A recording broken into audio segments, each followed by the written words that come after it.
Greetings everyone. Today we will be looking forward to a theory named as motivated forgetting. ഈ theory ഉണ്ടാക്കിയിരിക്കുന്നത് Sigmund ഫ്രോയിഡാണ്. Sigmund ഫ്രോയിഡിൻ്റെ defence മെക്കാനിസവുമായിട്ട് relate ചെയ്യപ്പെട്ടിട്ടുള്ളൊരു തിയറിയാണ്. പക്ഷേ അതും തമ്മിൽ ഡിഫെൻസ് മെക്കാനിസം തമ്മിൽ ഒരു വ്യത്യാസമുണ്ട്. Because this is related to memory. Okay, defence മെക്കാനിസവും ഇതും തമ്മിൽ മാറാൻ പാടില്ല. പക്ഷേ ഇവിടെ മോട്ടിവേറ്റഡ് ഫൊഗെറ്റിംഗ് എന്ന് പറയുന്നതും നമ്മൾ ഡിഫെൻസ് മെക്കാനിസം ഉണ്ടാവുന്നത് പോലെ നമ്മൾ നോർമലി നാച്ചുറലി ഒരു മനുഷ്യൻ്റെ ട്രെയ്റ്റ് എന്ന പോലെ വരുന്ന ഒരു കാര്യമായിട്ടാണ് സിഗ്മണ്ട് ഫ്രോയിഡ് ഇതിനെ വിശേഷിപ്പിക്കുന്നത്. ഓക്കെ, അപ്പം what does this theory suggest? Let's see.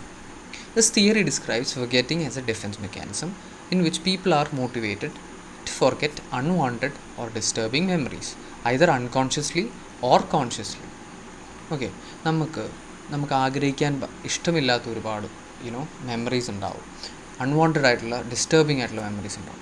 ഇതിനെല്ലാം അൺകോൺഷ്യസ്ലിയോ അഥവാ കോൺഷ്യസ്ലിയോ നമ്മൾ മറക്കാൻ ശ്രമിക്കുന്ന ഒരു പ്രോസസ്സാണ്. ഡിഫെൻസ് മെക്കാനിസമായിട്ട് ചെയ്യുന്ന ഒരു സിറ്റുവേഷനെയാണ് നമ്മൾ മോട്ടിവേറ്റഡ് ഫൊഗെറ്റിംഗ് എന്ന് പറയുന്നത്. അപ്പം അത് രണ്ട് തരത്തിലുണ്ട്. അൺകോൺഷ്യസ്ലി ചെയ്യുന്നതിനെ നമ്മൾ റിപ്രഷൻ എന്ന് പറയും. കോൺഷ്യസ്ലി നമ്മൾ മറക്കാൻ ശ്രമിക്കുന്നതിനെ സപ്രഷൻ എന്നും വിളിക്കും. ആൻഡ് ഫ്രോയിഡാണ് ഈ തിയറി ഉണ്ടാക്കിയത് പറഞ്ഞു. ആൻഡ് ഇത് നമ്മളെ പെയിൻഫുൾ ആയിട്ടുള്ള എക്സ്പീരിയൻസ് നമ്മൾ മറക്കാൻ വേണ്ടി നമ്മൾ തന്നെ പ്രൊട്ടക്റ്റ് ചെയ്യാൻ വേണ്ടി ചെയ്യുന്നൊരു മെക്കാനിസമായിട്ടാണ് ഫ്രോയിഡ് ഇതിനെ ഡിഫൈൻ ചെയ്തിരിക്കുന്നത്. ഓക്കെ, അപ്പോൾ നമ്മൾ രണ്ട് ടൈപ്പ് ഓഫ് മോട്ടിവേറ്റഡ് ഫൊഗെറ്റിംഗ് ഉണ്ട്. ഇത് പഠിക്കാൻ നമുക്കൊരു ചെറിയൊരു ആക്രോണിം യൂസ് ചെയ്യാം. ഓക്കെ, റസ്ക് എന്നുള്ള ഒരു വേർഡ് യൂസ് ചെയ്യും. RUS. ഓക്കെ, R എന്ന് പറയുന്നത് നമ്മളിവിടെ റിപ്രഷനായിട്ടും U എന്ന് പറയുന്നത് അൺകോൺഷ്യസ് ആയിട്ടും പറയും. അപ്പോൾ റിപ്രഷൻ എന്ന് പറയുന്നത് അൺകോൺഷ്യസ്ലി നമ്മൾ നമ്മുടെ പെയിൻഫുൾ അല്ലെങ്കിൽ ത്രെറ്റനിങ് മെമ്മറീസ് ബ്ലോക്ക് ചെയ്യാൻ ശ്രമിക്കുന്നതിനെയാണ് റിപ്രഷൻ എന്ന് വിളിക്കുന്നത്. ഓക്കെ, അത് ക്ലിയർ ആയല്ലോ. ഇനി രണ്ടാമത്തെ ടൈപ്പാണ് സപ്രഷൻ ആൻഡ് കോൺഷ്യസ്. ഓക്കെ, അപ്പം സപ്രഷൻ SC, റസ്കിൻ്റെ Sഉം Cയും, അത് നമ്മൾ കോൺഷ്യസ്ലി നമ്മൾ പെയിൻഫുൾ അല്ലെങ്കിൽ ത്രെറ്റനിങ് മെമ്മറീസ് ഫൊഗെറ്റ് ചെയ്യാൻ ശ്രമിക്കുന്നു. ഇതാണ് ഇതിൻ്റെ രണ്ടിൻ്റെയും വ്യത്യാസം. ഓക്കെ, നമ്മൾ ഒരു ക്വസ്റ്റ്യൻ നോക്കാം നമുക്ക്. Lisa gets upset when she remembers her cat is being run over by a car. Whenever her family talks about it, Lisa says, I don't want to think about it, and finds that she is unable to remember many details of the event. ഇത് ഏതിൻ്റെ എക്സാമ്പിളാണ്? റിപ്രഷൻ്റെ ആണോ സപ്രഷൻ്റെ ആണോ? നിങ്ങൾ തന്നെ ആലോചിച്ചിട്ട് ഉത്തരം പറയും. ഇറ്റ്സ് ഈസി അല്ലേ?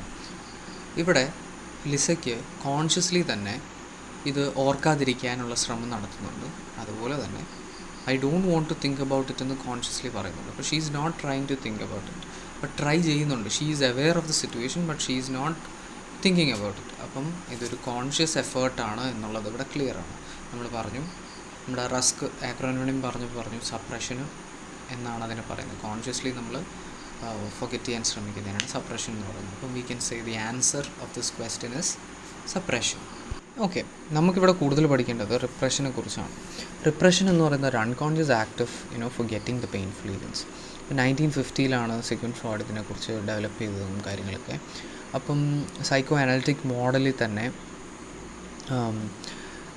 സബ് കോൺഷ്യസ്ലി നമ്മൾ നമ്മുടെ ഇഷ്ടമില്ലാത്ത കാര്യങ്ങൾ നമ്മുടെ അൺകോൺഷ്യസിലേക്ക് തള്ളിവിടുന്നൊരു പ്രോസസ്സാണെന്നും പറയാം. ഓക്കെ, സോ എത്രത്തോളം നമ്മുടെ മെമ്മറീസ് റിപ്രസ് ചെയ്താലും, അതായത് നമ്മൾ അൺകോൺഷ്യസ്ലി നമ്മളത് മറക്കാൻ ശ്രമിച്ചാലും, ഇത് നമ്മുടെ സ്വപ്നങ്ങളിലും നമ്മുടെ ബിഹേവിയറിലും അല്ലെങ്കിൽ നമ്മുടെ ഭാവിയിൽ നമ്മൾ എന്തൊരു തീരുമാനം എടുക്കുമ്പോഴും നമ്മുടെ ഇമോഷണൽ റെസ്പോൺസിനും ഒക്കെ ഇത് പയ്യെ നമ്മൾ അറിയാതെ തന്നെ ഇത് എഫക്റ്റ് ആവുന്നുണ്ട് എന്നുള്ളതാണ് ഈ ഇവിടെ പറയുന്നത്.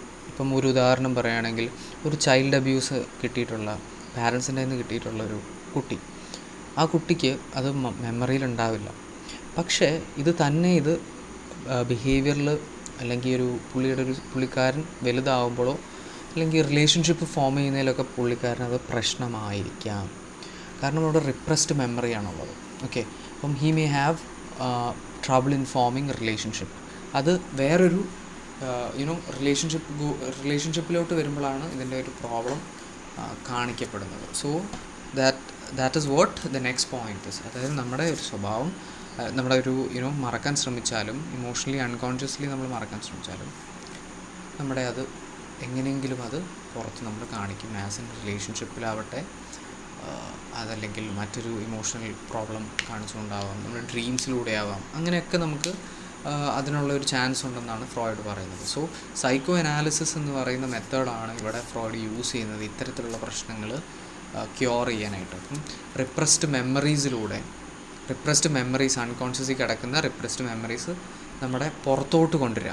അതിലെന്തൊക്കെയാണോ ഫിയേഴ്സും ഇമോഷൻസും ഉള്ളത് അത് കോൺഷ്യസ് ലെവലിലോട്ട് കൊണ്ടുവന്നിട്ട് എന്നിട്ട് അതിനെക്കുറിച്ച് ട്രീറ്റ് ചെയ്യുക എന്നുള്ളതാണ് സൈക്കോ അനാലിസിസിൽ പറയുന്നത്. സോ ദിസ്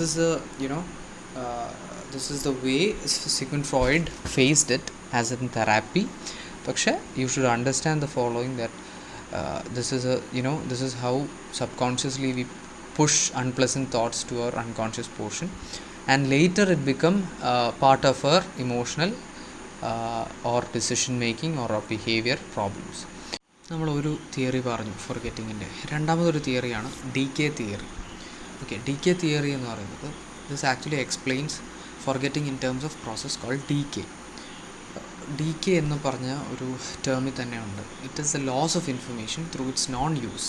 ഓക്കെ, യൂസ് ചെയ്യാതെ നമ്മുടെ ഉള്ളിലുണ്ടായിരുന്ന ഇൻഫർമേഷൻസ് DK ചെയ്യുന്നൊരവസ്ഥ, അല്ലെങ്കിൽ മായുന്നൊരവസ്ഥ, അതിനാണ് DK theory. That is what DK theory suggest. അപ്പം നമ്മൾ മെമ്മറി ഫോർഗെറ്റ് ചെയ്യാനുള്ളൊരു കാരണം നോൺ യൂസ് ഓഫ് ഇൻഫർമേഷനാണ്. Okay, so this is what DK theory suggest. അപ്പം DK തിയറിയിൽ തന്നെ പറയുന്നത് ഒരു കാര്യം, ഒരു പുതിയൊരു മെറ്റീരിയൽ നമ്മൾ ലേൺ ചെയ്യുമ്പോൾ ഒരു പുതിയൊരു മെമ്മറി ട്രേസ് ഉണ്ടാവുന്നുണ്ട് എന്നാണ് DK തിയറി പറയുന്നത്.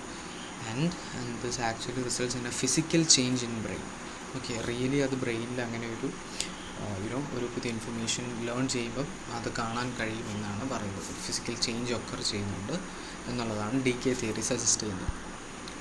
രണ്ടാമത്തെ ഒരു ടൈപ്പാണ് ഇൻ്റർഫിയറൻസ്. ഇത് നമ്മൾ പറഞ്ഞു, information in memory displaces or blocks out of other information, preventing its recall. നമ്മളൊരു ഇൻഫർമേഷൻ പുതിയതായിട്ട് പഠിക്കുമ്പോൾ അത് നേരത്തെ നമ്മൾ പഠിച്ചിട്ടുള്ള ഇൻഫർമേഷനെ ബ്ലോക്ക് ചെയ്യാൻ ചാൻസ് ഉണ്ട് എന്നുള്ളതാണ് ഇൻ്റർഫിയറൻസ് പറയുന്നത്. പേര് പോലെ തന്നെ അത് റീകോളിന് നമ്മൾ പ്രിവെൻറ്റ് ചെയ്യുന്നുണ്ട്. രണ്ട് ടൈപ്പ് ഓഫ് ഇൻ്റർഫിയറൻസ് ഉണ്ട്, പ്രോ ആക്റ്റീവ് ഇൻ്റർഫിയറൻസ്, അതുപോലെ retro active interference. Pro active interference എന്ന് പറഞ്ഞു കഴിഞ്ഞാൽ നമ്മൾ നേരത്തെ ഏർലിയർ നമ്മൾ പഠിച്ചിട്ടുള്ള കാര്യങ്ങൾ നമ്മുടെ പുതിയ മെറ്റീരിയൽ പഠിക്കാനുള്ള ബുദ്ധിമുട്ടുണ്ടാക്കുന്നുണ്ടെങ്കിൽ അതിനെയാണ് pro active interference. Okay, and retro active interference എന്ന് പറഞ്ഞാൽ നമുക്ക് നേരത്തെ പഠിച്ച ഇൻഫർമേഷൻസിനെ ഓർക്കാൻ പറ്റുന്നില്ല, because we learned new informations. അതുകൊണ്ടുള്ള ബുദ്ധിമുട്ടുകളാണ് റെട്രോ ആക്റ്റീവ് ഇൻ്റർഫിയറൻസ് എന്ന് പറയുന്നത്.